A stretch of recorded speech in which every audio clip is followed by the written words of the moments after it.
কাইলৈ অনুষ্ঠিত হ'ব বিটিচিৰ প্ৰথম পৰ্যায়ৰ নিৰ্বাচন।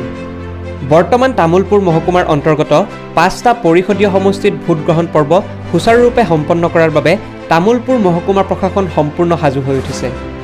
তামুলপুৰ মহকুমাৰ মহকুমাধিপতি তথা তামুলপুৰ মহকুমাৰ ৰিটাৰ্ণিং বিষয়া ডক্টৰ বেদাংগ তালুকদাৰে সংবাদ মাধ্যমক জনোৱা মতে তামুলপুৰ মহকুমাৰ অন্তৰ্গত 5টা পৰিষদীয় সমষ্টি ক্ৰমে দৰঙাজুলি, নাগৰিজুলি, গয়বাৰী, হুকলাই চেৰফাং আৰু গুৰেশ্বৰ সমষ্টিত মুঠ ভোটগ্ৰহণ কেন্দ্ৰ 382টা।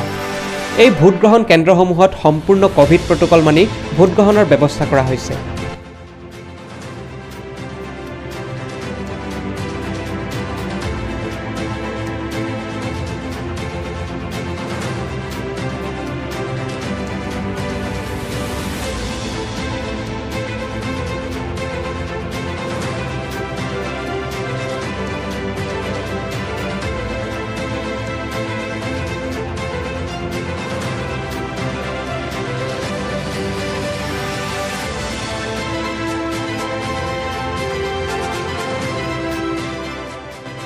ইয়াৰ উপৰি স্পৰ্শকাতৰ আৰু অতি স্পৰ্শকাতৰ ভোটগ্ৰহণ কেন্দ্ৰসমূহত পৰ্যাপ্ত পৰিমাণৰ নিৰাপত্তাৰক্ষী বাহিনী মোতায়েন কৰা হৈছে।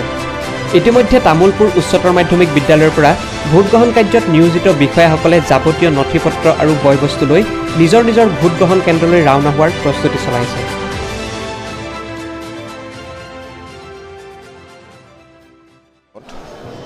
টোটেল আমাৰ 382 পুলিং ষ্টেচন আছে আৰু আমাৰ এই 5টা সমষ্টিত আমি যিটো দৰঙাজুলি, নাগৰিজুলি, গৈবাৰী, তাৰপিছত শুকলাই চেৰফাং আৰু গৰেশ্বৰ আৰু ইয়াত আমি টোটেল এতিয়া যিমান ট্ৰেইনিং শেষ হোৱাৰ পিছত আজি আমাৰ যিখিনি পুলিং পাৰ্টি আছে আজি ইয়াৰ পৰা যাবগৈ। আমি গোটেইখিনি ইয়াৰ প্ৰস্তুতি বৰ্তমান আমি আগতে সম্পূৰ্ণ কৰিছিলোঁ। আজি আমাৰ ইয়াত ডিকোডিং ৰাতিপুৱা হৈ গ'লগৈ আৰু ডিকোডিংখিনি হোৱাৰ পিছত এতিয়া নিজৰ যিখিনি পুলিং পাৰ্চনেল আছে তেখেতসকলক আমি ইয়াৰ মানে মেটেৰিয়েলছবিলাক লৈ তেওঁলোকৰ নিজৰ গন্তব্যস্থলী লৈ তেওঁলোকে যাত্ৰা কৰিব। অলপ পিছত তেওঁলোকৰ ৰাতিপুৱা ব্ৰেকফাষ্ট বা খোৱা আহাৰৰ ব্যৱস্থা কৰা হৈছে আমাৰ ইয়াত আৰু যিখিনি আমাৰ ট্ৰেন্সপৰ্টেশ্যনৰ গাড়ী ৰাতিপুৱা তেখেতসকলক পুলিং পিক আপ হিচাপে আমি বিভিন্ন জেগাৰ পৰা তেখেতসকলক আমি আনিছোঁ আমাৰ ইয়াৰ চেণ্টাৰলৈ। আৰু ইয়াৰ লগত আমি মানে এইবাৰ ক'ভিডৰ ওপৰত মানে যিটো গাইডলাইন আহিছিলে ক'ভিডৰ ওপৰত লক্ষ্য ৰাখি আমি পুলিং যিখিনি পাৰ্চনেল আছে ইয়াত বা যিখিনি পুলিচ ছিকিউৰিটি যাব তেখেতসকলক আমি এটা ক'ভিড কিট আমি দিয়াৰ ব্যৱস্থা কৰিছোঁ এইবাৰ। আৰু ক'ভিড কিটত আপোনালোকৰ মাস্ক থাকিব, ফেচ চিল্ড থাকিব, চেনিটাইজাৰ থাকিব, পাব্লিকৰ কাৰণে চেনিটাইজাৰ থাকিব, তাৰপিছত বাল্টিং মগ আমি তেখেতসকলক দিয়াৰ ব্যৱস্থা কৰিছোঁ। আৰু তেখেতসকলৰ লগত এইবাৰ আমি ইয়াত এটাটোৰ ফাৰ্ষ্ট এইডো আমি প্ৰভাইড কৰিছোঁ কিটৰ লগত। তাত তেখেতসকলৰ ডে টু ডে তেখেতৰ এই জ্বৰ এনেকুৱা ধৰণৰ টেবলেট, ফাৰ্ষ্ট এইড তোলা, অইনমেণ্ট কিছুমান আছে। আৰু লগত তেখেতসকলক যিখিনি আমাৰ ট্ৰেইনিঙৰ পিছত সুচাৰুৰূপে যিখিনি যে কৰিব পাৰে তাৰ বাবে আমি 2টা ফেজত অলৰেডি আমাৰ ট্ৰেইনিং কমপ্লিট হৈছিল। এতিয়া লাষ্ট মোমেণ্টৰো যদি কিছুমানৰ খোকোজা থাকে সেনেকুৱা এটা ট্ৰেইনিং চেলো মই ছেট আপ কৰি থৈ দিছোঁ ইয়াত।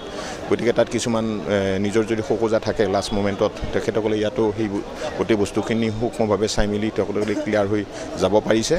আৰু বৰ্তমানৰ ভিতৰত আমি যিখিনি ইয়াত ব্যৱস্থা দেখিছোঁ সুকলমে চলি আছে আৰু মই আশা কৰিম যাতে আমাৰ এই যিটো হ'বলগীয়া পুলিং আছে এই পুলিঙত 7 তাৰিখে আপোনাৰ তামুলপুৰবাসী ৰাইজ ইয়াত যিটো তামুলপুৰ চাব ডিভিজন সকলোৱে ওলাই আহিব লাগে। আমি আমাৰ প্ৰশাসনৰ ফালৰ পৰা আমি যথেষ্ট ব্যৱস্থা লৈছোঁ আৰু ছিকিউৰিটিৰ ফালৰ পৰা লৈছোঁ আৰু এটা ফ্ৰী এণ্ড ফেয়াৰ আমি ইয়াত ইলেকশ্যন এটা হ'ব।